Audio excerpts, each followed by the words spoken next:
আসসালামু আলাইকুম সবাইকে, ওয়েলকাম টু মাই চ্যানেল। আজকে চট্টগ্রামের অথেন্টিক মেজবান গরুর মাংস খাওয়ার খুব ইচ্ছা হচ্ছে, কিন্তু প্রবাসে বসে এই স্বাদের গরুর মাংস তো আর কোথাও পাওয়া যাবে না।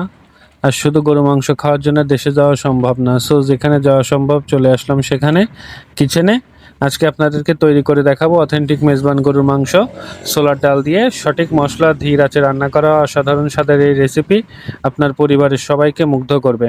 খুবই সফট গরুর মাংস আর ঝাল মশলাদার সোলার ডালের ফ্লেভারেই কিন্তু ক্ষুধা দ্বিগুণ হয়ে যাবে। এখন থেকে রেস্টুরেন্ট নয়, ঘরেই তৈরি করুন অসাধারণ স্বাদের এই রেসিপি। তাহলে চলুন দেরি না করে শুরু করা যাক রান্না। তার জন্য আমরা প্রথমে প্রয়োজনীয় উপকরণগুলো রেডি করে নিই।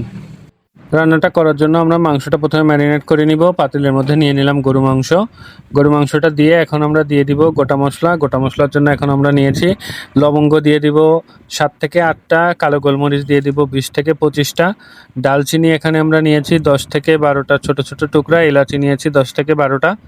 গোটা মশলাটা দিয়ে এখন আমরা দিয়ে দিব আদা বাটা 1.5 টেবিল স্পুন পরিমাণ, দিয়ে দিব রসুন বাটা 1.5 টেবিল স্পুন পরিমাণ।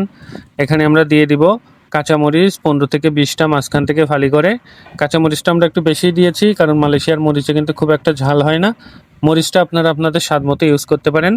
দিয়ে দিব সরিষা বাটা 1 টেবিল স্পুন পরিমাণ।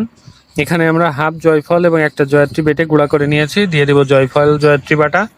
দিয়ে দিব হলুদ গুঁড়া 1 টেবিল স্পুন পরিমাণ, দিয়ে দিব জিরার গুঁড়া 1 টেবিল স্পুন পরিমাণ, দিয়ে দিব ধনিয়া গুঁড়া 1 টেবিল স্পুন পরিমাণ, দিব লাল মরিচের গুঁড়া 1 টেবিল স্পুন পরিমাণ। এখন দিয়ে দিব একটি স্পেশাল গরম মশলা। গরম মশলাটা আমরা আস্ত জিরা, এলাচি, দালচিনি, গোলমরিচ ভেজে বেটে গুঁড়া করে গুঁড়া মশলাটা করে নিয়েছি। গরম মশলাটা দিয়ে দিব 1 স্পুন পরিমাণ। এখন দিয়ে দিব পেঁয়াজ কুচি। এখানে আমরা 3টা মিডিয়াম সাইজের পেঁয়াজ কুচি নিয়েছি। দিয়ে দিব 4টা তেজপাতা, দিয়ে দিব লবণ স্বাদ মতো, দিয়ে দিব তেল। তেলটা দিয়ে মশলার সাথে মাংসটা আমরা খুব ভালোভাবে মাখাই নিব। মশলার সাথে মাংসটা যত ভালোভাবে মাখায় নেওয়া যাবে, মাংসটা কিন্তু ম্যারিনেশনটা তত সুন্দর হবে, মাংসটা খেতেও অনেক টেস্ট হবে। মশলাটা মাংসের ভিতরে খুব ভালোভাবে ঢুকবে, তাহলে মাংসটাও কিন্তু অনেক টেস্ট হবে। আমরা মশলার সাথে মাংসটা খুব ভালোভাবে মাখায় নিয়েছি। এখন মাংসটা আমরা 1 ঘন্টার জন্য রেস্টে রেখে দিব, তারপরে রান্নাটা শুরু করব। আমাদের মাংসের ম্যারিনেশনটা কিন্তু পারফেক্টলি হয়ে গেছে। এখন আমরা রান্নাটা শুরু করব। মাংসটা এখন আমরা ঢেকে দিয়ে রান্না করে নিব 10 থেকে 12 মিনিট। মাংসটা ঢেকে দিয়ে 10 থেকে 12 মিনিট আমরা রান্না করে নিয়েছি। দেখুন মাংসের থেকে কিন্তু যথেষ্ট পানি বের হয়ে আসছে। এই পানিতেই কিন্তু আমাদের মাংসটা সেদ্ধ হয়ে যাবে। এখন আমরা মাংসটা একটু নেড়ে দিব, নেড়ে দিয়ে আবার ঢেকে দিয়ে 10 থেকে 12 মিনিট রান্না করে নিব, তাহলে কিন্তু মাংসটা পারফেক্টলি কুক হয়ে যাবে। আমরা আরও 10-12 মিনিট মাংসটা রান্না করে নিলাম। দেখুন মাংসের থেকে যে পানিটা বের হয়ে আসছিল, পানিটা কিন্তু শুকায় আসছে। এখন আমরা মাংসটা খুব ভালোভাবে কষায় নিব। মাংসের মশলার থেকে যতক্ষণ না পুরোপুরি তেলটা ছেড়ে দেয়, ততক্ষণ আমরা মাংসটা এখন লো হিটে রান্না করব এবং একটু পরপর নেড়ে দিয়ে খুব ভালো মতো মাংসটা কষায় নিব। মাংসটা কিন্তু যত ভালো কষানো হবে, মাংসটা খেতেও কিন্তু তত বেশি টেস্ট হবে। মাংসটা কিন্তু আমরা পারফেক্টলি কষায় নিয়েছি। দেখুন গ্রেভির থেকে কিন্তু তেলটা পুরোপুরি ছেড়ে দিয়েছে। এখন আমরা দিয়ে দিব সোলার ডাল। এর মধ্যে সোলার ডালটা কিন্তু রান্না করার জন্য আমরা আরও 4-5 ঘন্টা আগে ভিজিয়ে রাখছিলাম। এখন ধুয়ে পরিষ্কার করে নিয়েছি। সোলার ডালটা মাংসের সাথে দিয়ে ডালটা এখন মাংসের সাথে খুব ভালোভাবে আমরা কষাবো। ডালটা মাংসের সাথে নেড়ে নেড়ে খুব ভালো মতো কষায় নিতে হবে। ডালটা মাংসের সাথে কিন্তু আমরা সুন্দরভাবে কষিয়ে নিয়েছি। দেখুন ডালটা কিন্তু নরম হয়ে আসতে শুরু করেছে। কষাতে কষাতেই কিন্তু ডালটা 20 থেকে 30% সেদ্ধ হয়ে আসবে। আর যেহেতু আমরা ডালটা আগে থেকে ভিজিয়ে রাখছিলাম, সো ডালটা কিন্তু দ্রুত সেদ্ধ হয়ে আসবে। এইভাবে কিন্তু মাংসের সাথে ছোলার ডাল রান্না করতে গেলে কিন্তু ডালটা অবশ্যই আগে থেকে ভিজিয়ে রাখতে হবে। আর ডালটা মাংসের সাথে ভালোভাবে কষানো হলে কিন্তু মাংস এবং মশলার ফ্লেভারটা ডালের মধ্যে সুন্দরভাবে যাবে, তাহলে কিন্তু ডালটা খেতে অনেক টেস্ট হবে। আমাদের ডালটা কিন্তু পারফেক্টলি কষানো হয়ে গেছে। এখন আমরা দিয়ে দিব লাউ। মেজবান মাংস রান্না করতে গেলে কিন্তু এর ভিতরে অবশ্যই লাউ দিতে হবে। আমরা এর জন্য একটা কচি লাউ নিয়েছি, লাউটা আমরা বড় বড় করে কেটে নিয়েছি। মেজবান মাংস ছোলার ডাল দিয়ে রান্না করার জন্য এর মধ্যে আপনারা অবশ্যই চেষ্টা করবেন খুব কচি দেখে একটা লাউ দেওয়ার। আমরা লাউটা দিয়ে লাউয়ের সাথে, ডালের সাথে এবং মাংসের সাথে আবার একটু নেড়ে নেড়ে খুব ভালো মতো কষাই নেব।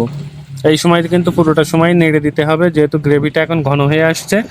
সো না নেড়ে দিলে কিন্তু পাতিলের নিচে লেগে যাবে। লাউয়ের সাথে ডালটা আমরা খুব ভালোভাবে নেড়ে নেড়ে কষাই নিয়েছি। আমাদের কষানো হয়ে গেছে। এখন আমরা দিয়ে দিব এর মধ্যে গরম পানি। গরম পানিটা দিয়ে আমরা লাউয়ের সাথে, ডালের সাথে এবং মাংসের সাথে নেড়ে খুব ভালোভাবে মিক্স করে দিব। দিয়ে এখন আমরা ঢেকে দিয়ে লো হিটে ডালটা রান্না করব। এখন আমরা 5-7 মিনিট লো হিটে রান্না করে নিব ঢেকে দিয়ে। আমরা ঢেকে দিয়ে আরও 5-7 মিনিট রান্না করে নিলাম। দেখুন ডালটা কিন্তু সেদ্ধ হয়ে আসছে এবং লাউটাও কিন্তু অনেকটা নরম হয়ে এসেছে। এখন আমরা একটু নেড়ে দিব, নেড়ে ডালটা লাউয়ের সাথে মাংসের সাথে একটু মিক্স করে দিব, দিয়ে আবার ঢেকে দিয়ে আমরা এখন লো হিটে রান্না করব। আরও 5-7 মিনিট রান্না করে নিব যতক্ষণ না লাউ এবং ডালটা পারফেক্টলি সেদ্ধ হয়ে আসে। আমরা ডালটা রান্না করে নিলাম আরও 4-5 মিনিট। এখন দিয়ে দিব 5 থেকে 7টা আস্ত কাঁচামরিচ। কাঁচামরিচটা দিলে কিন্তু ডালের মধ্যে খুব সুন্দর একটা ফ্লেভার তৈরি হবে। কাঁচামরিচটা দিয়ে এখন আমরা ডালটা আবার একটু নেড়ে দিব, দিয়ে আরও 4-5 মিনিট রান্না করে নিব ঢেকে দিয়ে। এই সময় কিন্তু ডালটা একটু পরপরই নেড়ে দিতে হবে, যেহেতু ডালটা সেদ্ধ হয়ে আসছে। একটু পরপর নেড়ে না দিলে কিন্তু পাতিলে লেগে যাবে। সো আমাদের পারফেক্ট স্বাদের মেজবানি গরু মাংস ছোলার ডাল দিয়ে অলমোস্ট রান্না হয়ে গেছে। এখন আমরা দিয়ে দিব ফিনিশিং টাচ। আমরা দিয়ে দেব ঘরে বানানো একটা গরম মশলা। গরম মশলাটা দিলে কিন্তু এর মধ্যে খুব সুন্দর একটা ফ্লেভার তৈরি হবে। গরম মশলাটা দিয়ে এখন আমরা ডালের সাথে মাংসের সাথে নেড়ে খুব ভালোভাবে মিক্স করে দিব। আপনারাও রেসিপিটা যদি ভালো লাগে বাসায় ট্রাই করে দেখবেন। এইভাবে মেজবানি গরু মাংস ছোলার ডাল দিয়ে রান্না করলে কিন্তু অসাধারণ হবে খেতে। রেসিপিটা কেমন লাগলো কমেন্টে অবশ্যই আপনার মতামত জানাবেন। সো আমাদের অথেন্টিক মেজবান গরুর মাংস ছোলার ডাল দিয়ে রেডি টু সার্ভ। গরম গরম ভাতের সাথে মেজবান গরু মাংস, এর স্বাদ কিন্তু অসাধারণ হবে। রেসিপিটা যদি ভালো লাগে তাহলে লাইক কমেন্ট শেয়ার করতে ভুলবেন না, এবং এরকম আরও অনেক মজার মজার দেশীয় স্পেশাল রেসিপি পেতে আমার চ্যানেলটা সাবস্ক্রাইব করে দিয়ে পাশে থাকবেন। দেখা হবে আবার কোনো নতুন স্পেশাল দেশীয় রেসিপি নিয়ে। সে পর্যন্ত সবাই ভালো থাকবেন, সুস্থ থাকবেন। আল্লাহ হাফেজ।